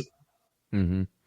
Yeah, it's the same thing with health, right? A lot of things that people do are behaviors that they inherited from their parents. I grew up in where I ate fast food all the time until I was 18 years old. And then the moment that switched for me was when I took a genetics class and I had to do my family history, and I found that there was like a million different diseases between my parents and my grandparents on both sides. And I said, wait a minute, I need to do something about this. And that's when I started to change my behaviors and my mindset and the way I approached health. But I grew up in that environment that was very, very unhealthy. And I see that all the time where people come to me like, this is all I've known. Like, what do I do? Yeah. And so that's why a lot of what we try to do is try to talk to kids about, a little bit more about healthy behaviors, about mindset, mindfulness, about nutrition, exercise, all of these things, because it's a lot easier to get it ingrained when you're younger than it is to change the behavior of someone who's 50 or 60. Anyways, gentlemen, I apologize. I'm a working man.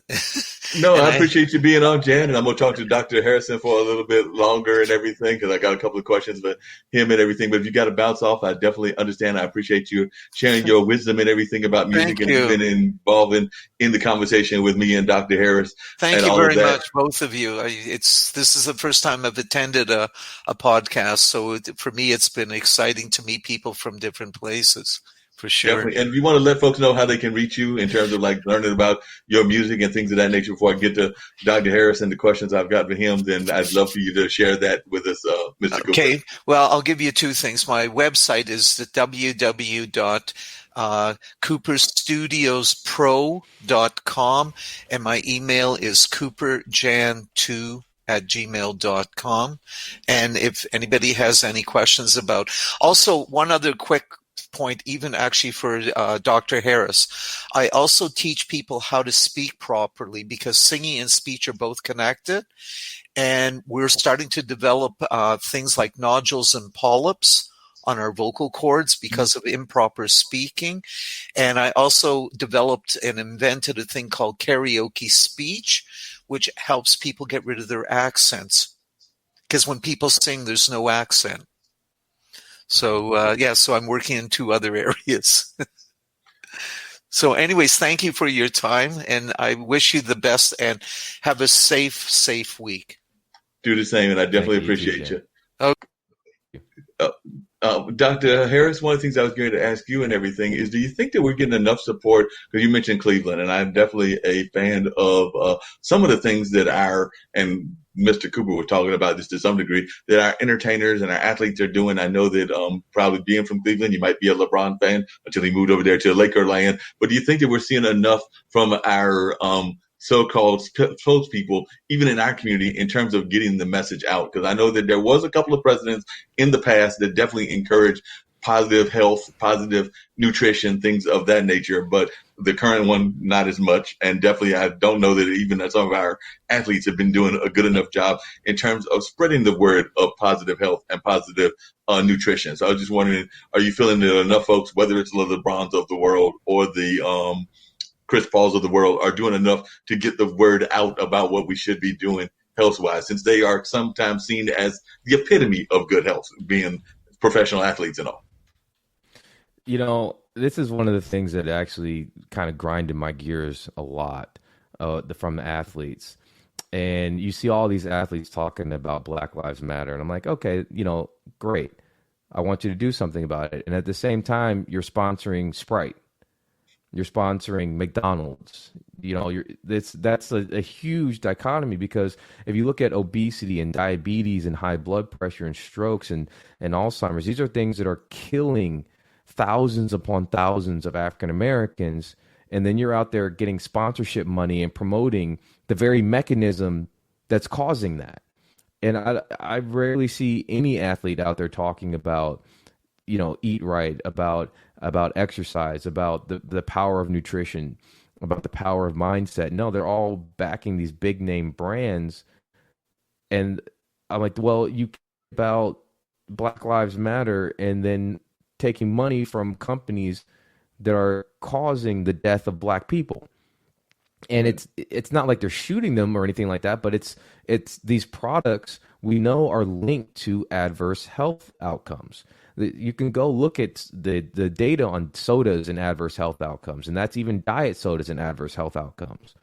So the community, as far as athletes, I think they need to do a better job of working with doctors and pharmacists and nurse practitioners and chiropractors and all these health providers about helping to educate people about what is truly healthy. Yeah, that makes a lot of sense. We definitely need to do a better job in that sense. And I agree that we're not seeing enough of that happening, that we need to have more folks encouraging along those lines. Now, you mentioned, and I know that David had mentioned it when I had him on last week, about the statistics of dementia and Alzheimer's within our community. But when I talked to a friend of mine from Las Vegas, who's actually a student of aging and health and a couple of different universities, she was feeling that there hasn't been enough data points about that yet. So I was just wondering, do we have the data that actually proves that Alzheimer's and dementia is impacting the minority community greater than other communities? Or has there been some documented proof that I could go back and give to this friend of mine who is in the aging field? Because when I mentioned that to what David had said, she was kind of doubtful. So like I said, I was just wondering, and I remember that conversation that you had, and it sounds from what I heard in that conversation that it features you and David and Raquel, there does seem to be some evidence of it actually impacting our community greater. But I was just wondering if you could share with me what some of those statistics are so that I can share that both with our international audience here on the platform as well as with this friend of mine. Yeah, so there is evidence. And if you look at the some of the diseases associated with developing Alzheimer's, smoking. We know there's more smoking in the minority community. Diabetes. There's more diabetes in the minority, Hispanic, African American communities. Obesity is a risk factor. There's more obesity in the Hispanic and African American communities. Metabolic syndrome, which is, a combination of abnormal cholesterol and hypertension, obesity, that's more prevalent in the African American and Hispanic community. So one study said there's a 2.5 times rate of Alzheimer's in the African American community, and I think it was a 1.5 around there times rate in the Hispanic community. So this is something, because of the risk factors associated with it, that is affecting the Black and brown communities a lot more. It's just that, overall, it's kind of a bias because there's not as many of us overall. Right. So it's not, people don't see it as often because there's just not as many, especially African Americans in a lot of the communities that people live in. So absolutely, it dramatically impacts the minority communities, the Black and brown communities. Wow. And another thing that I know came up when Chadwick Bosewick died and everything was the kind of the impact of our health and the prostates and things of that nature. And I know that one of the things that happens in our community, I'm afraid is going to happen even to some degree with the vaccines that are being promoted out there for COVID and everything, is that there is a severe distrust of the medical profession within the African American community because of some past histories, be that the Tuskegee experiment, be that a number of other things. So we don't always rush to go to the doctors as much as we should. I know I'm guilty of that. I know some friends of mine are guilty of that. No offense to you, Dr. Harris, because I know that you're a great doctor and everything, but I'm just saying that a lot of times we don't go as often as we should go. So I'm just saying, what kind of message would you give to folks to alleviate some of those fears? Because of history, whether that's the Tuskegee experiment, whether that's some of the things that happen in AIDS, whether that's a number of other things, sometimes we're a little bit more leery of things that we should be doing, even in terms of good health. Well, it's what I always tell people. A doctor or physician is a guide. It's not the person who has the answer to all your problems. Always have to be the person who has the answer to all your problems. You have to be the person who decides what you're going to do with your life. And so it's up to you. You can go to a doctor for information, but you have the right to choose to get a second opinion. You have the right to research your treatment options. There's a lot of wealth on the internet from people like myself, Dr. Mark Hyman, Dr. Chris Kresser, all these people who are talking about holistic ways that you can heal yourself. Even my podcast, that was the goal of me starting the podcast, was to give people the right information so that they can make a decision about their health from a place of power.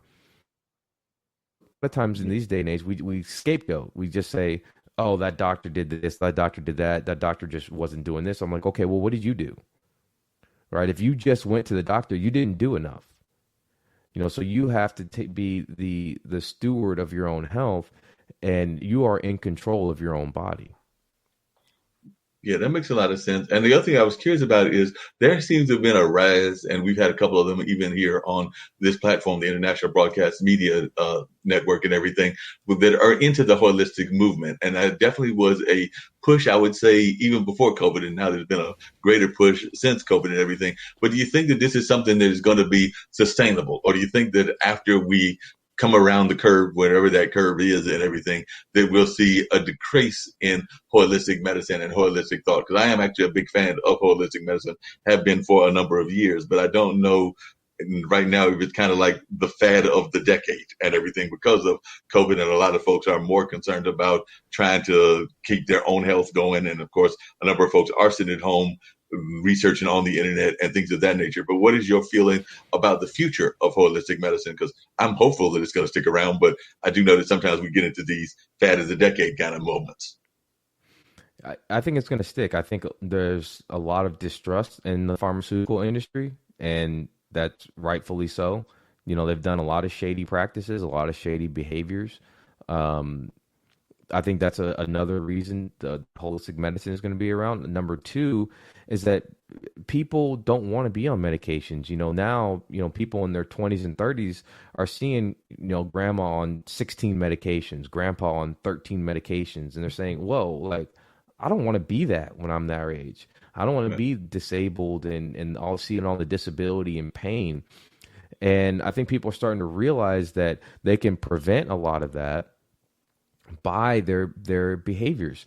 According to the CDC, only 6% of Americans eat a healthy nutrition plan, exercise, don't smoke to excess, and don't drink to excess. Wow. 6%. That's it. And there's one study that showed even just those 4 behaviors can add 10 years of your life free of chronic disease. All right, on average from developing chronic disease at age 60 to around age 70. That's a huge difference. How much would you pay for 10 more years without disease in your life? Yeah, now a lot of folks would pay a whole lot of money to not have disease in their life. And one of the things that we talked about with David on the show last week and everything was the fact that so many of our other societies, be that the Latin society, the Asian society, or a number of others, seem to have a greater respect for the elderly, and they actually maintain the elderly in their house. Whereas within the African American community, that used to be the habit, but then we got away from that and started following some of the other trends of other parts of society and started moving away from our families and things of that nature. So could you speak on that as well? Because I'm of the opinion, even though I live about 100 miles from my mom, I'm still close to her. I'm much closer. I'm in the same city as my dad and my younger brother and everything. Mm-hmm. But I sometimes feel that some other societies where they're literally having 3 or 4 generations living in the same house are probably in a more healthy kind of situation. But I was just wondering your thoughts on that. Yeah, it's really interesting because if you look at I talked about earlier, these places where there's really no chronic disease, people literally die of old age, and they don't have anywhere near the technological capabilities that we do. Aging is revered.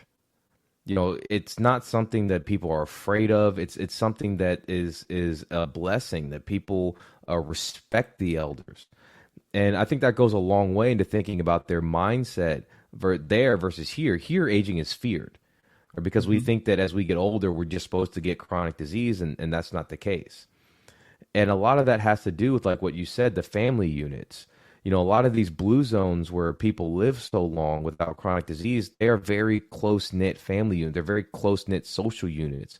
Right. And we know that's important. The risk of bad things happening, we call this a hazard ratio in medicine, for social isolation is higher than smoking.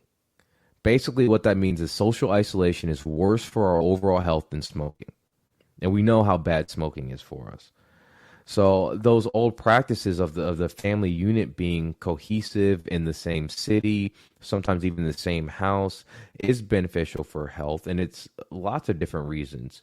There's knowledge that our elders have that can be passed on directly at the spot because they see what you're going through and maybe even can prevent you making a mistake that they made. I mean, so there's a lot of benefit to that. And that's probably why for most of human history, that was what we did. Right? People aren't going to do something year after year after year after year, decade after decade, if it's not beneficial for us. Right? Yeah. Over time, that was something that was beneficial. And that's something that we've gotten away from is those cohesive social units. Yeah, because even that social isolation, I'm not, just like you were mentioning about the pharmacy industry, and even though I'm here in North Carolina, which has a very heavy amount of the pharmacy industry as part of its economy and everything, there's also a lot of nursing homes here in North Carolina and throughout the Southeast and everything. And I personally am not the biggest fan of nursing homes because I feel that they oftentimes create that kind of negative social isolation that you're talking about that is detrimental to our elderly and things of that nature. Mm-hmm. I know that sometimes families have to put people into these homes for whatever reasons, economics and a number of other reasons. But I oftentimes find that it disconnects them from their family and from other people. So therefore, I feel that it's very harmful to a lot of our elderly. And I want to say that there have been studies where people that have been placed in those homes oftentimes don't survive that much longer after they've been placed in the homes. But I was just wondering your thoughts and if you agree with me that in some ways, a lot of what we're doing with our elderly in terms of these kind of like homes, even these kind of like assisted living homes, can sometimes be very negative. I do know that folks have to do what they have to do for their economy and things of that nature. But I know that in my own family, if we can avoid it, we're going to try to avoid it as much as possible. Yeah. I think so too. I think an interesting problem though is that people are having kids later in life. Hmm. And so you're getting a situation where we have what we call a sandwich generation, meaning you have people who are taking care of young children at the home and then Right. taking care of their elderly parents at the home. And that is a lot of stress in that household, for especially for those, two people who are the caregivers of the kids and now the caregivers of the parents. And I think that's an interesting problem that we're going to see more and more of as population continues to get older and sicker. Right. You know, again, I think the right answer here is going back to all of those holistic behaviors to prevent and try to reverse chronic disease. Ideally, if you can, it's always better to be around your family for all types of health purposes, but also to have as much support as possible. And then it's also, it used to be not just your immediate family members that would help out; it was your neighbors too. Right. It was that village effect, and Hmm. as we've gotten more socially isolated, it gets harder and harder on a family unit because they feel like there's no other help, there's no outside support. They have to do everything, you know, a parent, two sets of parents, right? And that's not how it used to be. It used to be you'd count on your friends and neighbors, and we'd all pick each other up. And so that's also something that we have to go back to, being a more collective society and helping out. No, I definitely agree with you, and that's actually one of my concerns, even with the way that our current education system is going in terms of the way we're dealing with the COVID crisis and everything. Because I know I've got two, and they would be part of that sandwich generation that you're talking about. Because my mom is 78 and my dad is 80, but I don't have any kids. But my younger brother didn't have his kids till later, so he's actually Mm-hmm. just turned 51 earlier this year, but his children are 11 and 12 because he didn't have them Mm-hmm. till he was like almost nearly 40 till he had his Mm-hmm. first child. I think he was 39 at that time. So he's definitely part of that sandwich generation you're talking about when they have them later and everything. But even with what's going on in education, I'm afraid that some of the isolationism that is going on, even with our education, could be impacting folks in terms of both what they're doing nutrition wise, but also just from this isolation that we're getting when we've got kids staring at the screens, trying to learn in this new form of learning that we've got with the virtual learning. But I know that can be very difficult from a health standpoint. I was actually just talking to a young lady yesterday, and she was telling me that her think her child is 9. Her 9-year-old son is about to drive her crazy because she's trying to work her job, and she works in a restaurant, and also trying to keep him focused in what's going on the education factor because they're trying to do this whole virtual learning situation. And then, of course, also trying to get him some sort of good nutrition. And I know that there are a couple Mm-hmm. of programs where they're dropping off meals. Like I know there's even a bus earlier in this apartment complex where I'm at where they were dropping off meals that they were trying to keep somewhat nutrition. But even some of those meals that I see dropped off, and I picked up one, I think a couple of weeks ago. I mean, it had like, some definitely some processed food in the sense of like some snack food.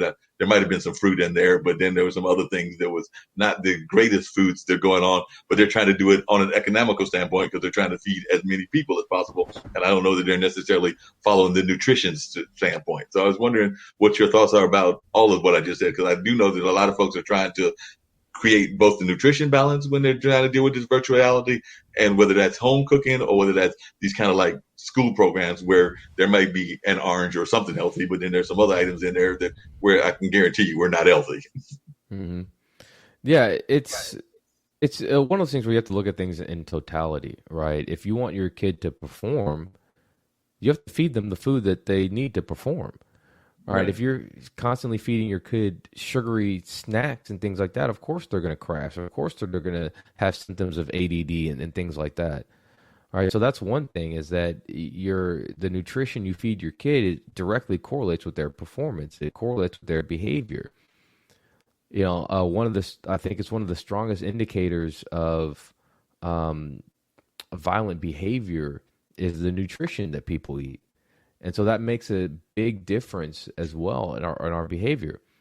So I understand that it's trying to balance, and I understand that you don't have to be perfect. We're not requiring you to be perfect, but these are things that you need to be aware of when we're taking care of our children. What do we really want for our kids? 20% of kids are obese now. Right. 20%, 1 in 5. There's going to be kids in their 30s, who have heart attacks, who have strokes, who have on dialysis, and that's going to regularly be happening.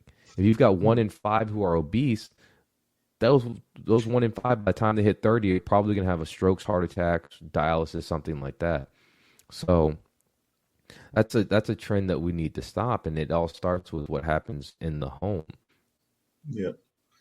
Could you also speak to the impact of nutrition on, because I know it's a big concern of our kids and their parents, but the impact of nutrition on, say, not just dementia and Alzheimer's for the older people, but for autism and for attention deficit disorder among our young kids? Because I'm of the opinion that if we're giving these kids sugar and we're also letting them watch, the various things that might be an assault on their senses, whether that's certain kinds of video games or whatever, that all of this is playing factors together in order for us to get some of these things that are happening with attention deficit disorders and with what's the other one I said? But it's the other one, autism and things along those lines. But could you talk about the impact of nutrition on that? Yeah, absolutely. Again, everything starts with nutrition. If you are eating a lot of processed foods, it affects your brain chemicals, your neurotransmitters. It affects the way your brain works. It causes, leads to inflammation in the brain, which decreases your ability to think properly. These processed foods change our metabolism to where we become really bad at generating our own energy. And so you have what we call mitochondrial dysfunction, where literally the parts of your cells that generate energy become dysfunctional. So if you have a kid who has problems generating energy, well, they're going to have ADD. They're going to have behavioral disturbances. They're going to have problems with school. And the same thing with autism. Again, autism, the cause for it is multifactorial. We're still trying to figure everything out. Of course, there's genetic links, but there's also been links to environmental toxins and some of the pre-pregnancy behaviors. So again, everything that we do revolves around what we put into our bodies. I can't stress that enough. And putting whole foods, real foods, nutritious foods, they're not just calories, they're signaling molecules, and they're telling your body about the environment. Is this environment safe? Is this environment not safe? Mm-hmm. And then they're causing changes in the body. Well, we're either going to perform optimally or we're not. And so your mind will never be right. It will never perform like it's intended to perform unless you're feeding your body the things it needs to allow it to perform. Yeah, that makes a lot of sense. I remember growing up that we were always told that we're supposed to eat those different elements of the different types of foods and everything. Is that something that is still practiced and is still believed? I remember that you're supposed to have a certain amount of vegetables, a certain amount of fruit, a certain amount of bread products and things of that nature. I can't remember all of the 5 elements that you're supposed to have in your diet. Is that still what folks are saying is the case in the 21st century, or have we moved away from that very basic statistics that I remember even growing up as a child way back in the 70s and everything, that I was told that, you're supposed to have fruit, you're supposed to have the vegetables, you're supposed to have the legumes and a number of other things. Is that still what we're being taught from a nutrition standpoint? Yeah, what we tell our clients today mostly is eat the rainbow. Right, because all the different colors of foods, all the different types of foods, they have different properties, they have different nutrients, they have different vitamins, they have different minerals. But you still want to stay with real foods. So, most people say, oh, I can't follow that type of nutrition plan because I don't want to limit myself. I can't limit myself. We love the idea of freedom more than we actually perform freedom. Most people get 80% of their calories from just 15 foods. That's it. Just 15. That's it. 80% from just 15 foods. So we stick in our same wheelhouse, but we love the idea of freedom, but we often don't practice freedom. So I tell my clients that as far as the different types of foods you're eating, eat foods of all different colors. Switch it up. Don't eat the same thing every single day. Have it. I typically go on a week by week basis. There's some weeks where I eat a lot more cauliflower. Some weeks where I eat more asparagus. Some weeks where I eat more legumes. Some weeks where I eat more whole grains. I just kind of vary it up depending on how I feel that week when I go to the grocery store. But I try to buy different things, buy different colors, and make sure that I'm eating a wide variety of all the fruits and vegetables, and then a little bit of meat here and there. Because one of the things I know is that I'm a fan of certain foods that when I've talked to friends about these foods, sometimes they'll tell me that these foods don't really have all that much nutritional value. And I was just wondering your take on them, but I'm not going to lie. I'm a big fan of cucumbers, which I know is a vegetable made of a lot of water, but it's also got the vegetable element of it. And I'm also a big fan of celery, sometimes with the salt on the celery, just like I like salt on my watermelon. But definitely, is that something that, but I know when I mention those foods, a lot of times they're like that they don't really have that much nutritional value. But I was wondering your take as a nutritionist. So you have to separate the caloric content of foods from the nutrients in foods.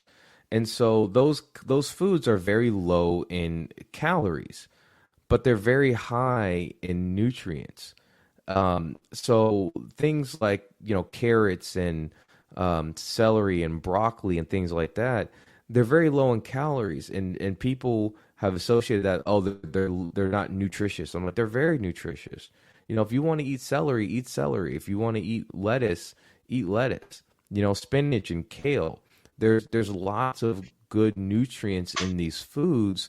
They tend to fill you up more because they are more calorie. They're not as calorie dense, right? So 300 calories from broccoli is going to fill you up a lot more than 300 calories from a Snickers bar. Right. Right. So that there is value in those veggies, even though that they may not be super high in calories. And the problem is that most people eat too many calories. That's the problem. Mm. So if you want to improve your health, especially if you're overweight, you need to eat less calories. And one of the best ways to do that is switch from the processed high calorie foods to low calorie, more nutritious food in the form of fruits, vegetables, and those type, whole foods. Gotcha. Are there any types of foods that, as we've got folks that are from listening from around the world, are there any types of foods that you think are foods that we should probably stay away from, that we might see in the grocery aisle, or we might be tempted to go toward them, but they're really not all that great for us? Or is there are you pretty much thinking that most of the foods that we see in the grocery store are pretty much good for us, minus the processed ones, which we already said are not the greatest ones in the cans and in the boxes? But in terms of the physical foods, are they all safe, or are there foods that we should try to stay away from?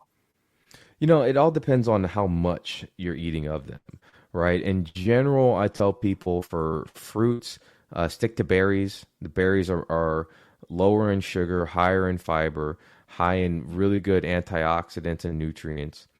For nuts, I tell people mainly stick to walnuts, pecans, and macadamia nuts. They have the best fat profiles.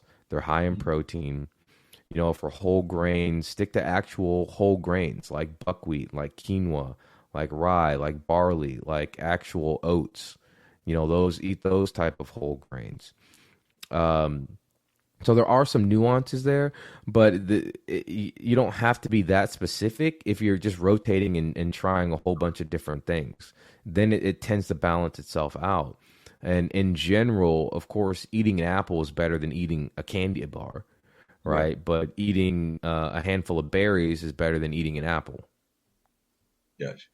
And from a nutrition standpoint, I know a lot of times people have been very much into, before COVID, into like those supplements that would be kind of like those, I call it those cleaning processes and things of that nature. There's all kinds of products that are out there that would try to clean your system and things of that nature. Is there any kinds of foods that you recommend if folks are trying to clean their body that they should use as cleansing techniques? Because I know a lot of times with the COVID and a number of other things, folks are trying to find ways to clean their body, to find ways to use that as even a weight loss program and everything. But are there any kind of foods that you recommend for natural cleansings?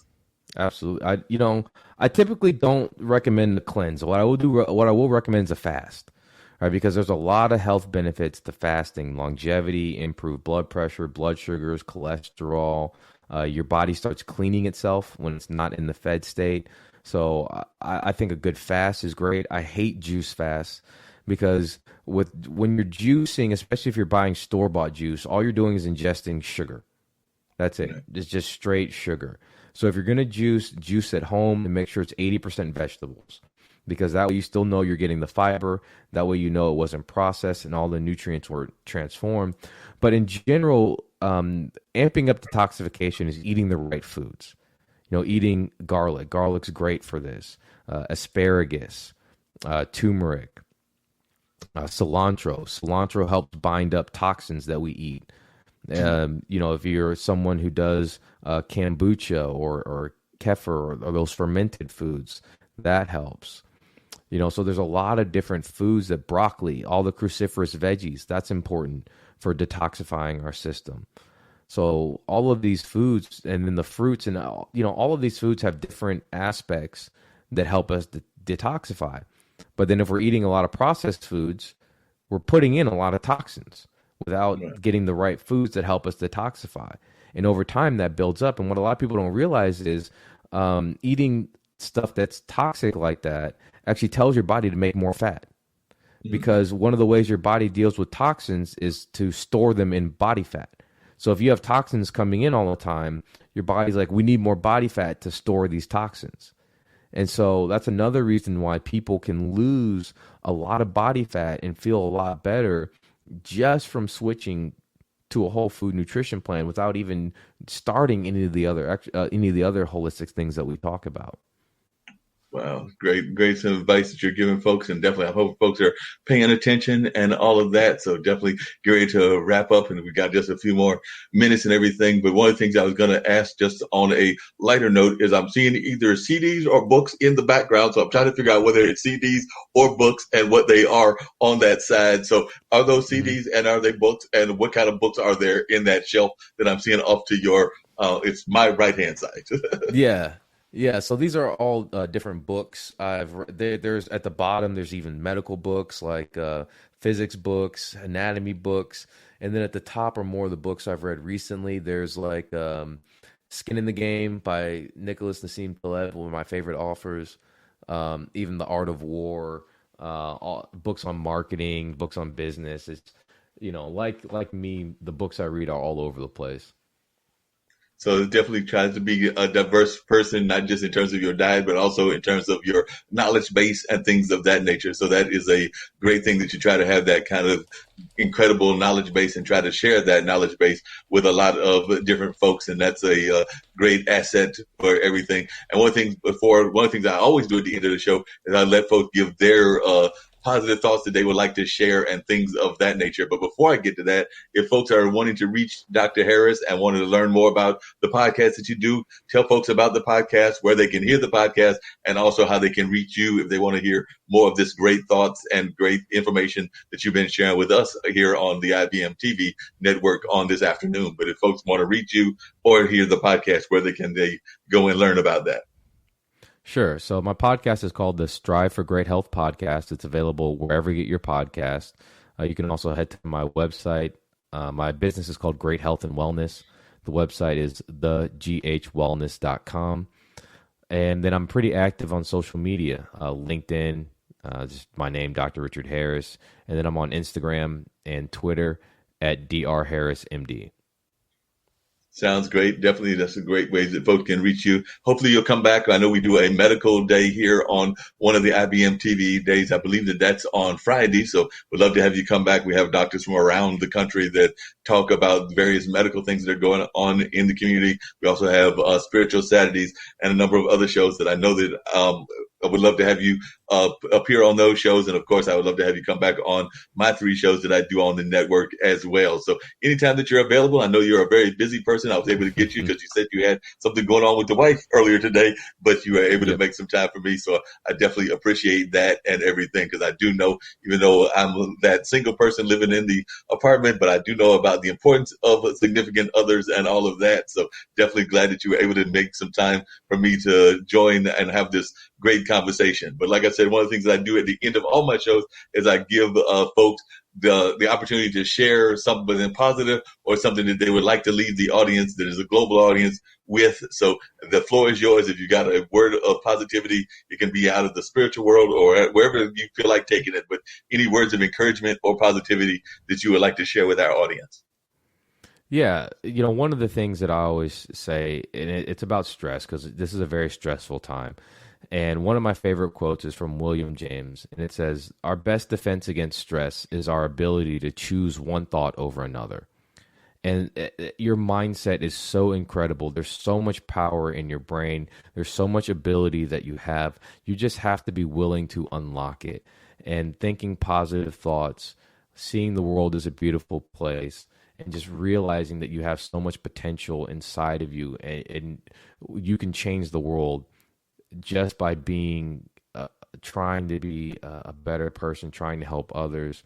There's so much that you can do. So I encourage everyone to try to unlock and tap into all that potential that's inside of them, because you never know what you might do and how it may impact someone else and how it may change the world. No doubt about that. And I agree with you that we have to be the change that we want to be. I know that that's somewhat of a cliche kind of saying, but I definitely agree with you that that's what we have to do, is be the change that we would like to see of the world. And there are definitely some negative things happening in the world, but we can be the ones that make that positive change. I know that I'm going to try to avoid going to the fast food restaurant, but I might still break down and do it later on today, but I'll try to break down and not do it as often, since Dr. Harris has told me that that's not good for my health, and I already knew that. So I'm going to try to do a better job of avoiding the Arby's, the McDonald's, and the Enzos of the world. There you go.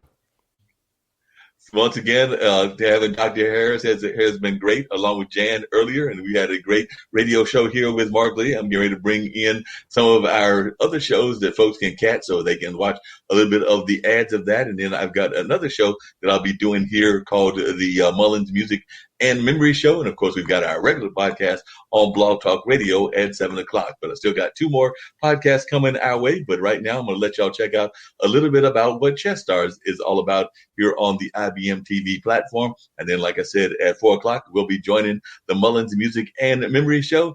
And then we'll get ready to wrap everything up after I play you a couple of these announcements of some of the other shows that exist here on our platform.